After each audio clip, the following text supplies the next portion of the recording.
নারী কল্যাণ দপ্তরের থেকে রাজ্যের আইসিডিএস কর্মরতা মহিলাদের মোবাইল কেনার জন্য 140 কোটি টাকা দেওয়া হয়েছে, কিন্তু দীর্ঘদিন পর্যন্ত সেই মোবাইল কেনা হয়নি। নির্দিষ্ট কোম্পানিকে এই বরাত পাইয়ে দেওয়ার জন্যই টেন্ডার আটকে রাখা হয়েছে। অভিযোগ রাজ্যের বিরোধী দলনেতা শুভেন্দু অধিকারী। রাজ্যের বিরোধী দলনেতা শুভেন্দু অধিকারী বলেছেন, কেন্দ্রীয় শিশু ও নারী কল্যাণ দপ্তরের থেকে রাজ্যের আইসিডিএস এ কর্মরত মহিলাদের জন্য মোবাইল কেনায় 140 কোটি টাকা দেওয়া হয়েছে, কিন্তু দীর্ঘদিন পর্যন্ত সেই মোবাইল কেনা হয়নি বা ওই কর্মীদের টাকাও দেওয়া হয়নি। তিনি অভিযোগ করেছেন, নির্দিষ্ট একটি কোম্পানিকে এই বরাত পাইয়ে দেওয়ার জন্য টেন্ডার আটকে রাখা হয়েছে। পাশাপাশি নন্দীগ্রামের গোকুলনগরের অধিকারী পাড়া এবং সোনাচূড়ার ভাঙা বেড়ায় 2007 সালে জমি রক্ষার আন্দোলনে পুলিশের গুলিতে নিহত শহীদদের প্রতি শ্রদ্ধা জানিয়ে রাজ্যের বিরোধী দলনেতা সাংবাদিকের সঙ্গে কথা বলেছেন। अरे भैया कहाँ हैं आप? अरे ऐप में तो 5 मिनट दिखा रहा है, तो ऐसे कीजिए, कैंसिल कर दीजिए, मैं दूसरी कैब कर लूंगा। क्या बात कर रहे हैं आप? ऐप में तो 500 रुपए दिखा रहा है, आप एक्स्ट्रा क्यों मांग रहे हैं?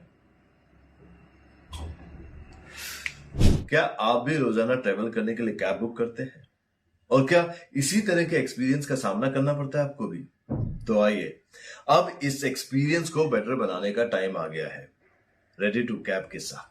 रेडी टू कैब से इंडिया का most trusted and fastest growing cab booking platform. Ready to cabs पर आपको कैब बुकिंग सर्विसेज ही नहीं बल्कि यहाँ पर आप local taxi, rickshaw, AC non AC taxi सब बुक कर सकते हैं। और सबसे अच्छी बात तो ये है कि यहाँ पर आप अपना फेयर खुद डिसाइड करते हैं, है ना ये अच्छी बात। अब लंबे इंतजार की जरूरत नहीं है, ना ही एक्स्ट्रा फेयर देने की जरूरत है, और अपने डेस्टिनेशन पर लेट पहुंचने की टेंशन भी खत्म। यहाँ पर सिर्फ बुकिंग ही नहीं, रेडी टू कैब्स के साथ आप एज ए करियर भी अपने आप को ग्रो कर सकते हैं, जहां पर इंडिया के बाकी के सारे प्लेटफॉर्म के कंपैरिजन में आप ज्यादा रेवेन्यू जनरेट कर सकते हैं। तो अब इंतजार कैसा, बनाओ अपने कैब बुकिंग एक्सपीरियंस को बेटर रेडी टू कैब्स के साथ। आप इस ऐप को डाउनलोड कर सकते हैं प्ले स्टोर से या फिर ऐप स्टोर से, या फिर स्क्रीन पर नीचे दिए गए नंबर पर कांटेक्ट कीजिए। मिलते हैं। তৃণমূলের লাশটা নিয়ে একটু হুঁশিয়ারি দিচ্ছেন, এটা লোকসভা আপনি দেখছেন না আস্তে আস্তে ডাউন হচ্ছে। আমার সঙ্গে কি করেছে এখানে 21 সালে, 22 সালে, 22-এ আমাকে হাইকোর্টের অর্ডার নিয়ে আসতে হয়েছে। আমার এলাকা, আমি এখানকার ভোটার,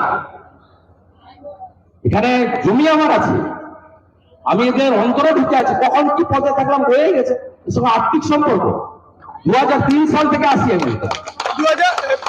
এর পরের বারে 1 টাকাও পাবেন না।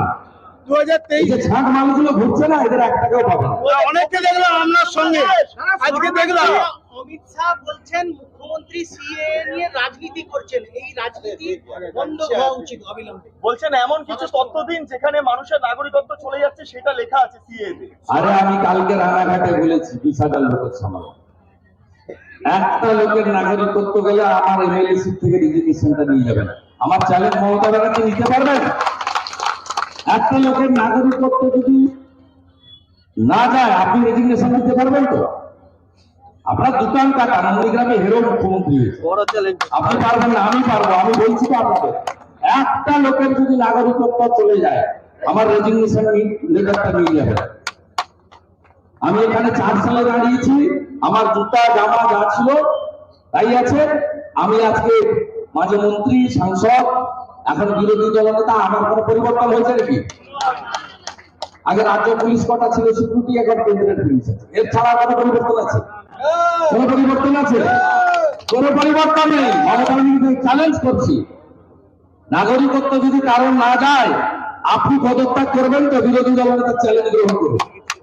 আপনি তো লিডার অফ দ্য হাউস, আমি লিডার অফ দ্য অপোজিশন। আমি বলছি আমি আমার এমএলএ সিট থেকে রেজিগনেশন দেবো। আমি শহীদ মিনার আর শহীদ ফ্যামিলিকে সাক্ষ্য দিতে বলবো। আপডেট কি আছে? আপডেট